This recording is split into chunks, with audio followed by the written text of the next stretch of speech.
फैसला करना है कर दो, क्योंकि तुम सरदार हो। ये जानते हो कि जिस तरीके से इंसानों में अपनी बीवी के अलावा दूसरी औरत गैर महरम होती है, ऐसे ही जिन्नातों का भी मामला है। तुम जो सजा देना चाहो दे दो। जिन्नातों का सरदार ये हुक्म दिया, उसके गर्दन को उसके धड़ से अलग कर दिया। बात समझ में आई उस वाकया से?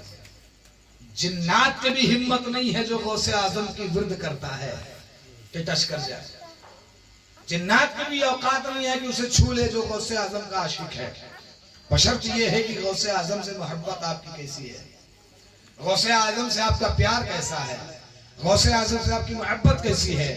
आपको बताऊं, उस ईसाई ने जो कहा था मेरे नबी मुर्दा जिंदा नहीं कर पाते, एक सहाबी हजरत जाबिर रजी अल्लाह ताला, कौन है? कौन है? हजरत जाबिर है।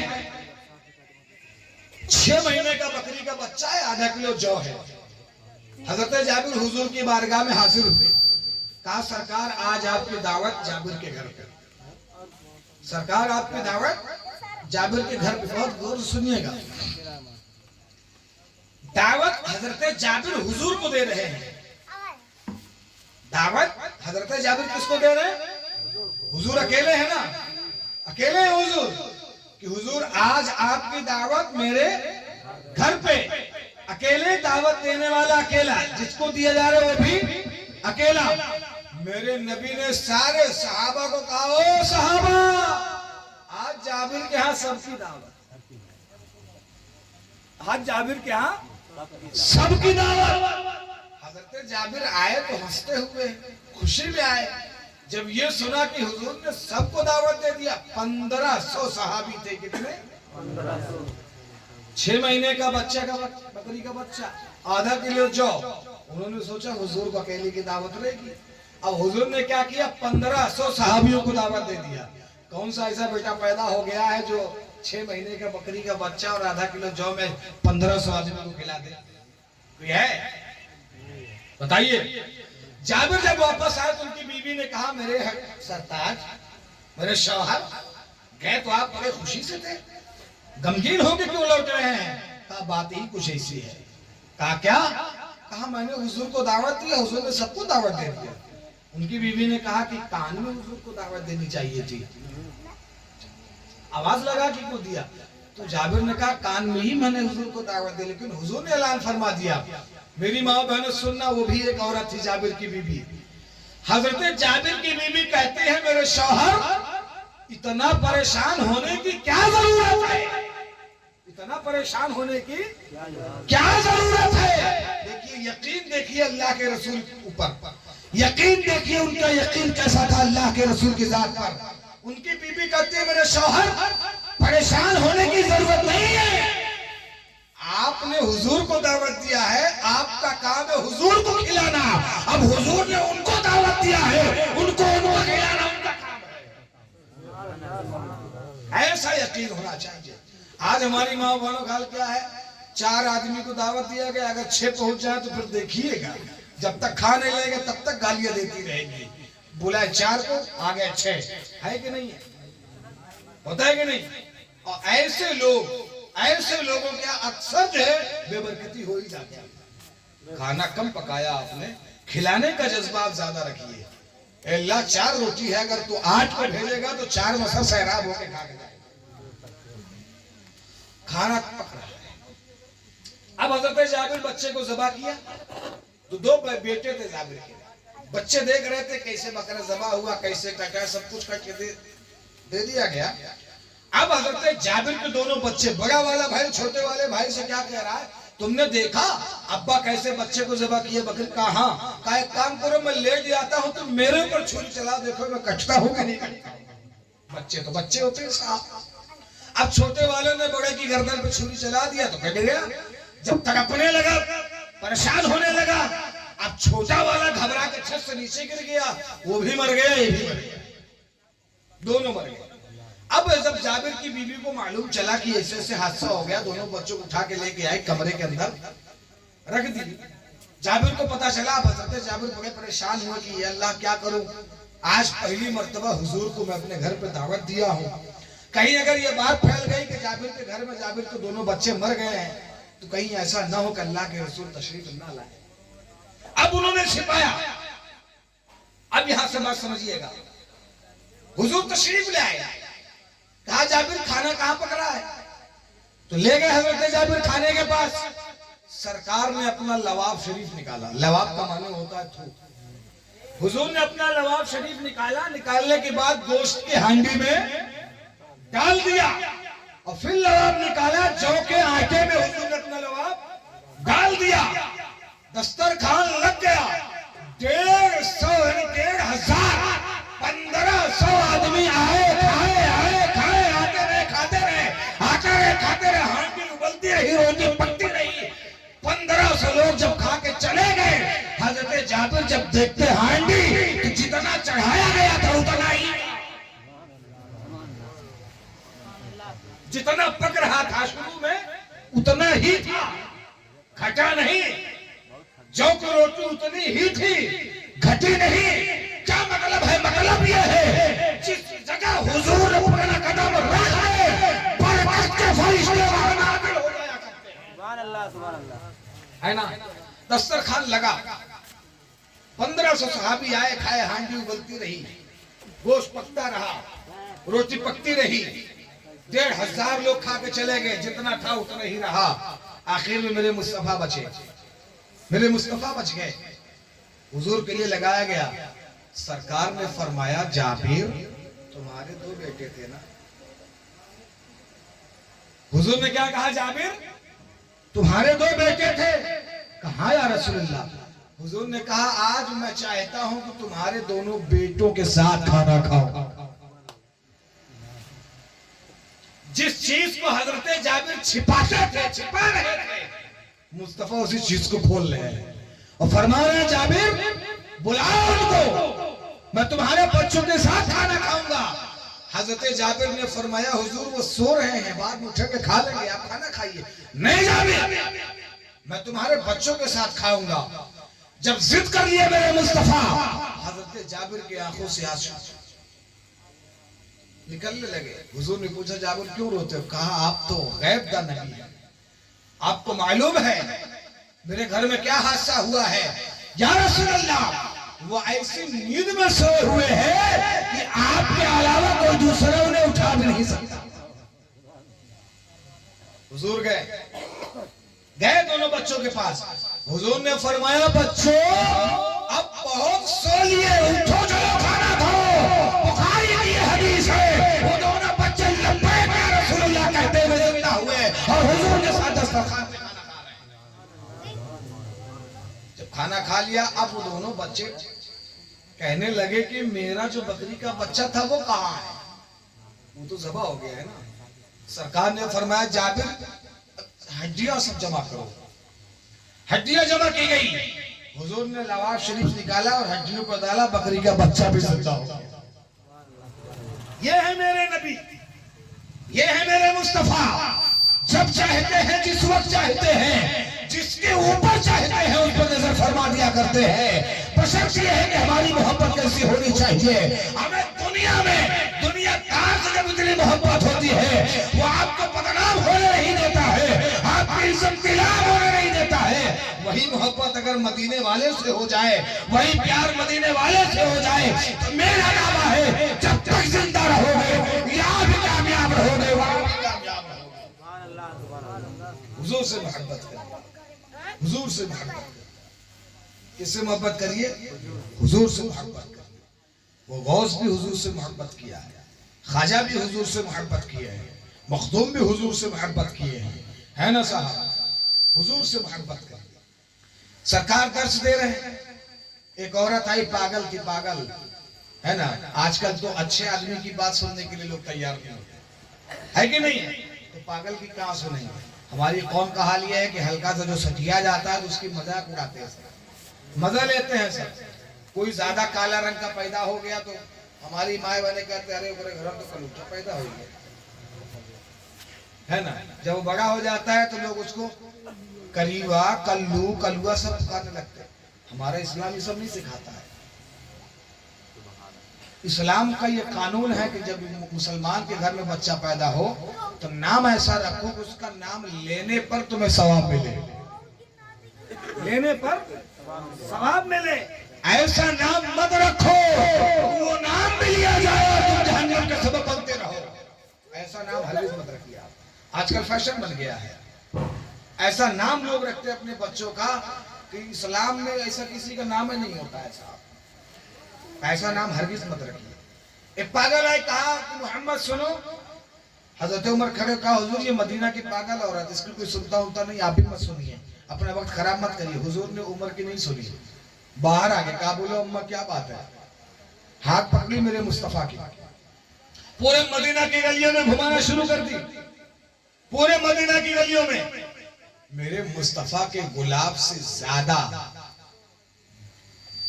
गुलाब से ज्यादा बल्कि के लिए रूई से ज्यादा क्या लफ्ज इस्तेमाल करूं मेरे मुस्तफा के बदन के बारे में, इतना मोम था पैगंबर का जिसमें अतहर।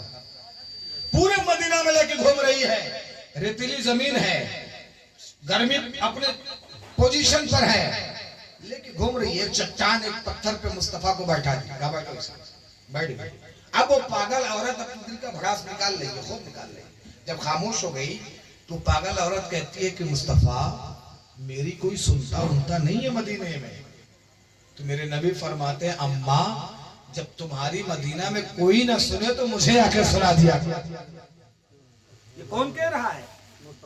ये वो कह रहे हैं जिसके वजह से हमें जन्नत मिलेगी, ये वो कह रहे हैं जिसके वजह से जहन्नम से निजात मिलेगी, ये वो कह रहे हैं जिसके वजह से पुलिस हरात में आसानी पैदा कर दी जाएगी, ये वो कह रहे हैं जो मिजान अमल पे खड़े होंगे, ये वो कह रहे हैं जो अपने हाथ से औसत का जाम फैलाएंगे।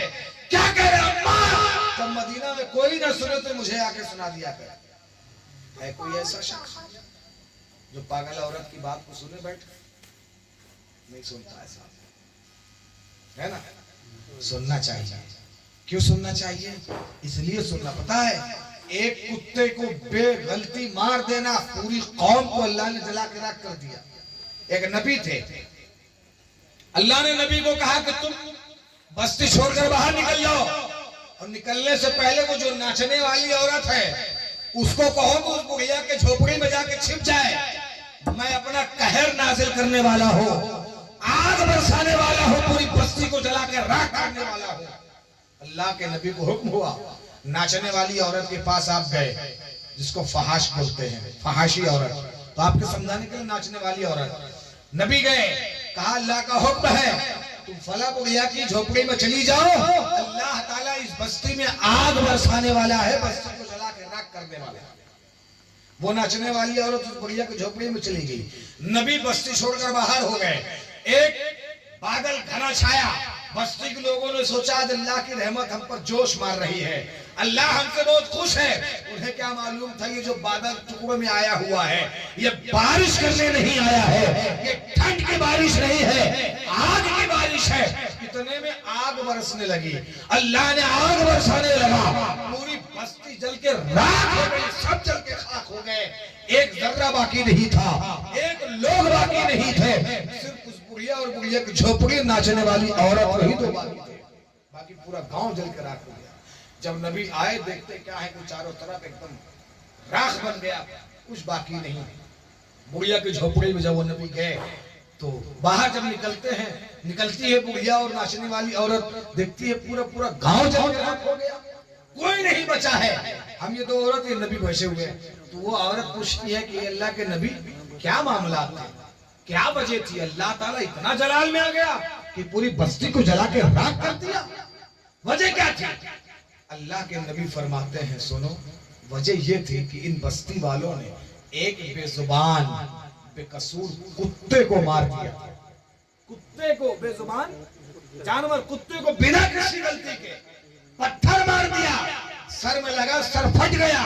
अल्लाह ने इस नाचने वाली औरत को क्यों बचाया मालूम है? तुम्हें क्यों बचाया? कहा नहीं बस मालूम हमें क्यों बचाया।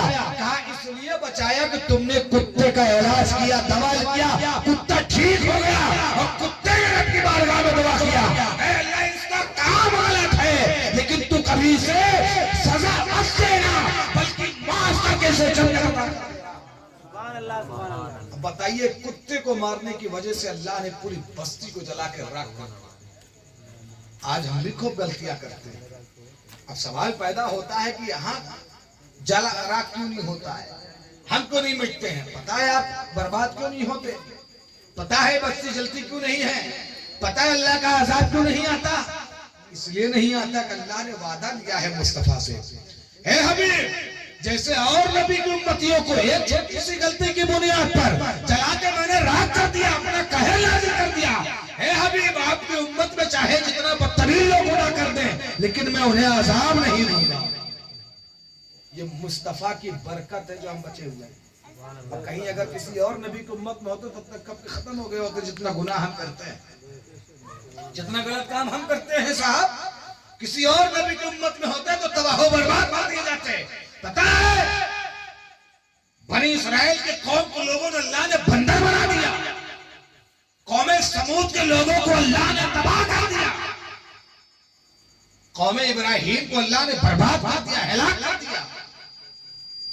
लेकिन आज मुस्तफा की उम्मत जो बची हुई है ना, हम लोग जो बचे हैं, ये हमारा आपका कमाल नहीं, हमारी नमाजों की बरकत नहीं है, ये मुस्तफा की बरकत है जो हम बचे हुए हैं, है ना। आप समझिए इस बात को। हुजूर नबी पाक सल्लल्लाहु अलैहि वसल्लम। अच्छा एक बात बताइए, आपको मैं एक तमाचा खींच के मार दूं तो आपको तकलीफ होगी कि नहीं होगी? होगी ना। अभी हम पढ़ाते हैं मदरसे में, आपके बच्चों को मारे झंक मार दें तो आपको तकलीफ होगी कि नहीं होगी? होगी ना, होगी ना। अच्छा, जिस बच्चे की वजह से आपको तकलीफ हो रही है, क्या गारंटी है कि वो बच्चा बुढ़ापे में आपका सहारा बन जाएगा? क्या गारंटी है कि वो बच्चा आपकी कब्र में काम आएगा? क्या गारंटी है कि वो बच्चा आपका काम मैदान महशर में आएगा? क्या गारंटी है कि वो बच्चा जहन्नम से आपको बचा लेगा? है गारंटी? नहीं है ना। लेकिन फिर भी आपको इतनी तकलीफ है, उसको मार दो तो आपको इतनी तकलीफ। अब मेरे नबी क्या फरमाते हैं? सरकार फरमाते हैं मेरी उम्मत के पैर में, यानी हम लोग, मेरी उम्मत के पैर में अगर कांटा चुभ जाए तो मुझे मोहम्मद को दर्द होने लगता है। हमारे आपके कदमों पर कांटा चुभ जाए तो रसूलुल्लाह को तकलीफ होने लगती है। हम अपने किरदार से, अपने कैरेक्टर से, अपने चरित्र से, अपने सीरत से, अपने अमल से कितना तकलीफ मुस्तफा को दे रहे हैं, कभी सोचा आपने? सरकार फरमाते हैं कि मुझे अगर सुकून पहुंचाना है, मुझे अगर सुकून देना है तो मेरी आंखों को तुम सुकून बख्शो। या रसूलुल्लाह आपकी आंखों को सुकून कैसे मिलेगा? तो सरकार फरमाते हैं नमाज पढ़ो। क्या पढ़ो? नमाज पढ़ो। कितने ऐसे लोग हैं जो जुमा की भी नहीं पढ़ते, 5 वक्त तो छोड़ दो, जुमा भी नहीं पढ़ते।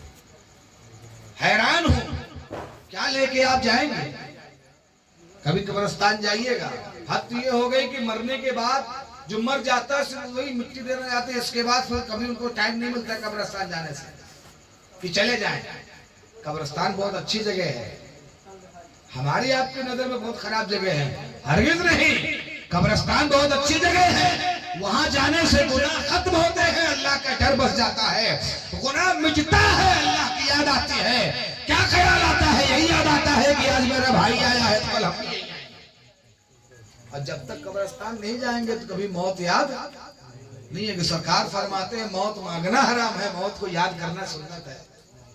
यहाँ तो कितने ऐसे हैं गुनाह पे गुनाह किए जाते हैं, कहते हैं हजरत दुआ करिए अल्लाह मेरी उम्र बरकत दे। अरे जी की क्या करोगे तुम यार, इतने गुनहगार तुम खुद ही बने, सुनो जी की क्या करोगे? हम आपसे कर्ज ले लें, कर्जा तो जब तक चुका नहीं देंगे तब तक पेशाब छोड़ेंगे हमारा? बोलिए ना साहब, ये दुनिया का दस्तूर है। जब तक कर्ज अदा नहीं कर देंगे तब तक आप पीछा हमारा नहीं छोड़ेंगे। ये जो नमाज आप कजा कर रहे हैं ना, जो नमाज नहीं पढ़ती, सब कर्ज अदा हो रहा है आपके ऊपर, कर्ज लद रहा है आपके ऊपर, लोड हो रहा है कर्ज में। और कर्ज जब तक आप नहीं चुकाएंगे तो कर्ज देने वाला आपका पीछा नहीं छोड़ेगा। ये जो नमाजें आप छोड़ते हैं, ये आपके ऊपर कर्ज लद रहा है, इसकी अदायगी आप कैसे करेंगे? यहाँ तो जैसे के तैसे जो है डांगी मार के निकल लेंगे, लेकिन कब्र में पहुंचते ही वो ठुकाई होगी आपकी, समझ में आ जाएगा। मुस्तफा फरमाते हैं एक वक्त की नमाज जानबूझकर छोड़ देने से अल्लाह रब्बुल इज्जत 80 साल तक जहन्नम में उसको रखेगा। इमाम शाफई रहमतुल्लाह अलैह फरमाते एक वक्त की नमाज जिसने छोड़ दिया इस्लाम से ही निकल गया। कहाँ खोए? परिवार पालना कमाना ये अच्छी चीज है, सुन्नत ये भी है, लेकिन आप कितना कमाने धमाने में मस्त मत हो जाइए कि नमाज़ें हमसे छूट दिया है, हुजूर की यादें ना आए। बताओ मेरे नबी फरमाते उम्मत के पैर में कांटा चुभे तो मुझे तकलीफ होती है, और उम्मत सुबह शाम गुनाह कर रही है, क्या मुस्तफा को तकलीफ नहीं होती? हुजूर को दर्द नहीं होता है? ये अहद करिए आप, मस्जिद नहीं है ना, कोई दिक्कत नहीं है। सरकार ने फरमाया घर को कब्रिस्तान मत बनाओ, घर को कब्रिस्तान मत बनाओ। क्या मतलब हुआ? मतलब यह हुआ कब्रिस्तान में नमाज नहीं पढ़ी जाती है, हर जगह नमाज पढ़ी जाती है, तो घर के अंदर भी नमाज पढ़ो, कब्रिस्तान मत बनाओ। मस्जिद दूर है, 5 वक्त नहीं पहुंच सकते, घर में ही नमाज पढ़िए ना। आप नमाज पढ़ेंगे तो आपका बच्चा भी आपके साथ देखकर आप नमाज पढ़ने लगेगा। आप नमाज पढ़ेंगे तो आपकी बीवी नमाज पढ़ने लगेगी। बहुत जिंदगी जी लिया जितना जीना था यार, अब तो अल्लाह उसके रसूल के हवाले अपने आप को कर देगी। अच्छा, हमारी कौम के लोगों का हाल भी देखिए जरा। जब मुसीबत आती है तब कुरान खानी कराएंगे, तो फातिहा करवाएंगे, तब ताबीज बनवाएंगे, तब तिलावत करवाएंगे, और जब तक खुशहाल रहेंगे तब तक सबको दाएं बाएं रखे रहेंगे। अरे होता रहे। ये हमारी कौम का हाल है। यानी मुसीबत जब आए, परेशानी जब आए, तब अल्लाह रसूल याद आते हैं। जब खुशी रहे तब अल्लाह रसूल याद आते हैं। आदमी क्या कहता है, आज अल्लाह ने बहुत दिया है, क्या कमी है? गाड़ी भी है, दौलत भी है, औलाद भी है, परिवार भी है, मकान। अल्लाह हमसे बहुत खुश है। बेवकूफ, तुम्ही से तो अल्लाह नाराज है, तुम्हें से अल्लाह नाराज है। अब तुम्हें दौलत दे दिया, गाड़ी दे दिया, सब कुछ दे दिया, इसका यह मतलब नहीं कर अल्लाह तुमसे खुश है। अरे यार, हम आपसे खुश रहेंगे तब आपको अपने घर बुलाएंगे ना। जब हम ही आपसे मुंह टेढ़ा बनाए रखेंगे तो आपको बुलाएंगे घर पे? अपने बुलाएंगे? नहीं बुलाएंगे।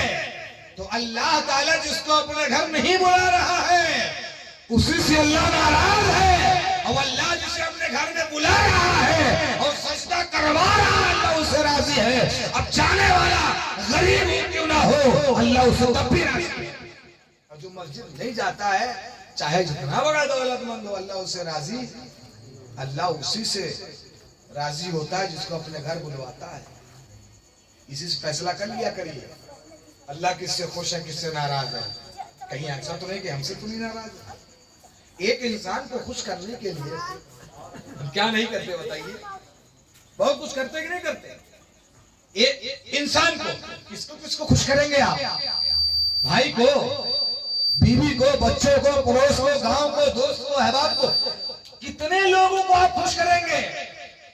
याद रखिएगा, कहीं ऐसा ना हो सबको खुश करने के चक्कर में एक खुदा को तुम नाराज ना कर देना। यही हो रहा है, हम और आप सबको खुश करने के चक्कर में उस खुदा को नाराज किए बैठे हैं। कहीं ये सोचिए, अगर एक खुदा हमसे खुश हो गया तो पूरी दुनिया हमसे खुश रहेगी। अगर वो हमसे नाराज हो गया तो हम लाख कोशिश कर डाले, हमसे कोई खुश नहीं हो सकता। उसको आप खुश करिए जिसने पैदा किया है। हाल क्या है, एक वक्त की एक टाइम हम आपको चाय पिला दे तो हमसे अच्छा कोई नहीं है, और दूसरे टाइम आपको ना पूछे तो हमसे खराब भी कोई नहीं है। यह है हमारी हालत। आप बंदे के मोहताज मत रहिए, खुदा के मोहताज बनकर रहिए। एक कुत्ता होता है ना, बेजुबान कुत्ता, न कमा सकता है, न खाना बना सकता है, न मार्केटिंग कर सकता है, कुछ नहीं कर सकता, लेकिन उसे भी यकीन है कि सुबह का खाना हमें मिलना है, उसे भी यकीन है कि दोपहर का खाना हमें मिलना है, उसे भी यकीन है कि शाम को खाना हमें मिलना है। अब चाहे वो सड़ा खाना हो या अच्छा खाना हो, लेकिन इंसान खुद कमाता है, खुद मर्जी से पकवाता है, मर्जी से खाता है, सड़ा नहीं खाता, अच्छा खाता है।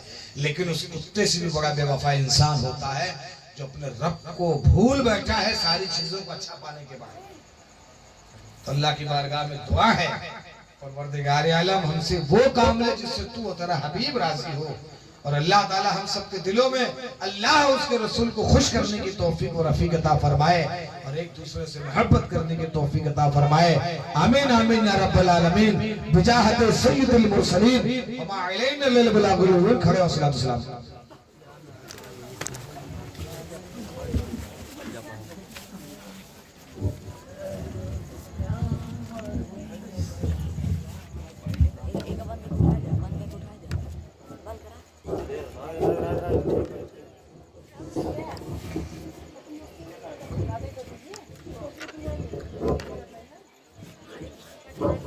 जो देखे रहा जाए ना चढ़ गया दिखा ना तो कब से देखा था।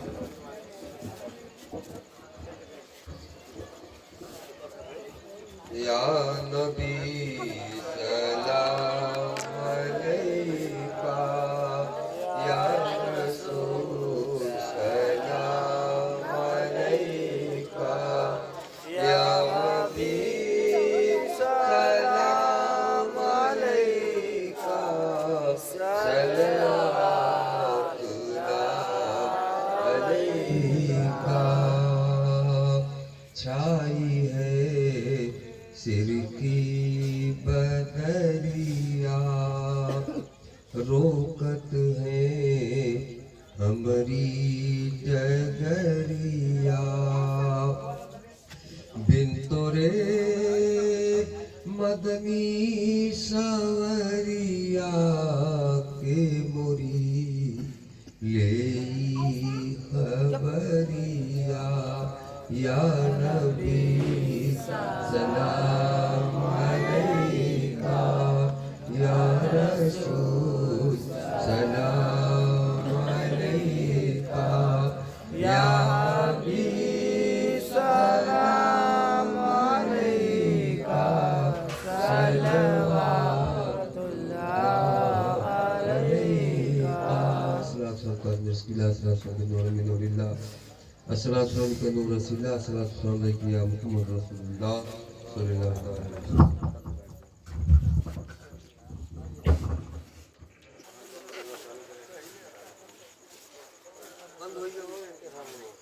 ये कैसे बंद हुई?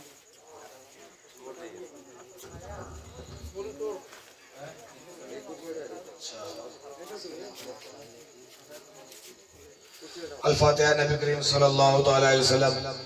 मालिका बंदा नवाजा कार साजा परवरदिगार आलम, तेरे महबूब के महबूब पीराने पीर दस्तगीर मुहय्यिद्दीन अब्दुल कादिर जिलानी सरकार सैयदना गौसे आजम की ये महफिल सजाई रचाएगी।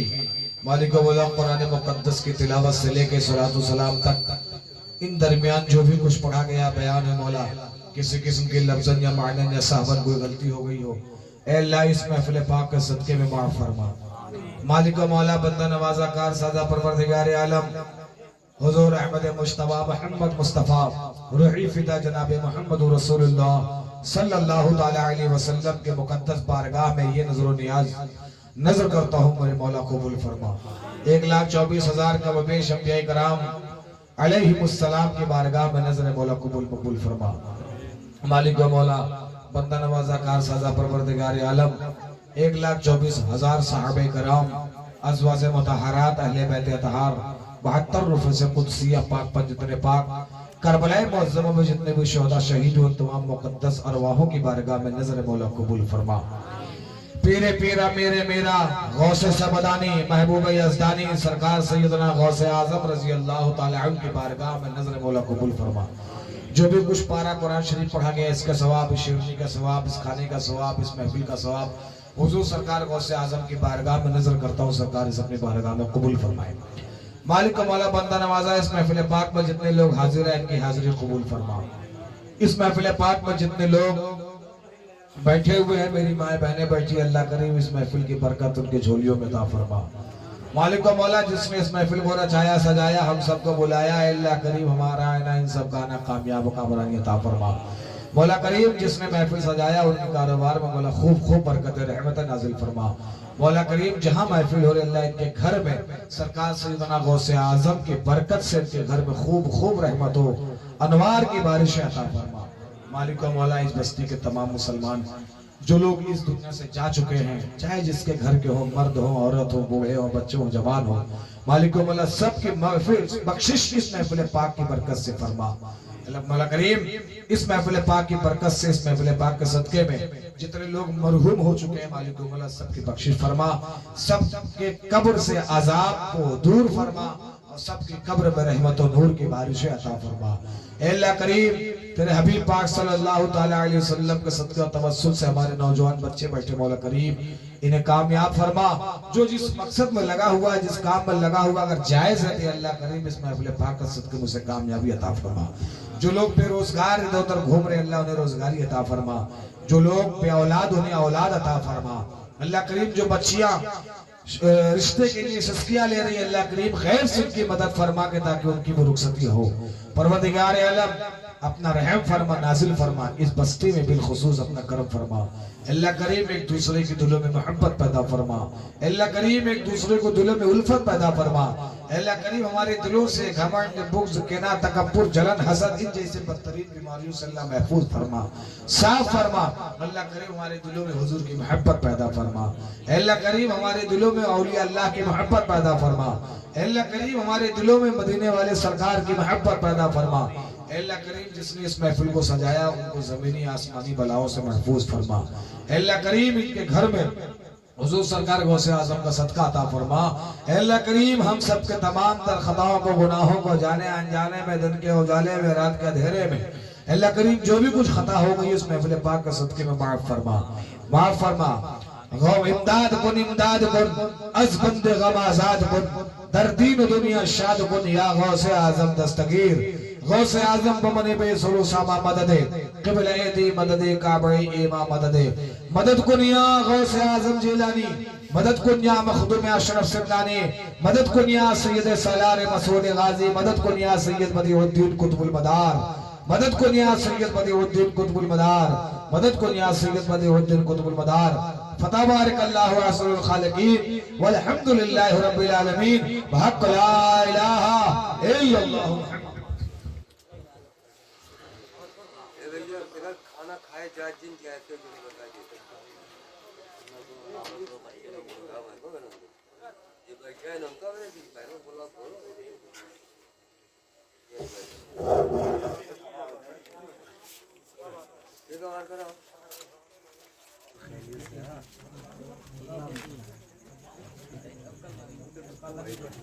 बोले भाई क्या यार इलाज खत्म होगी तो भाई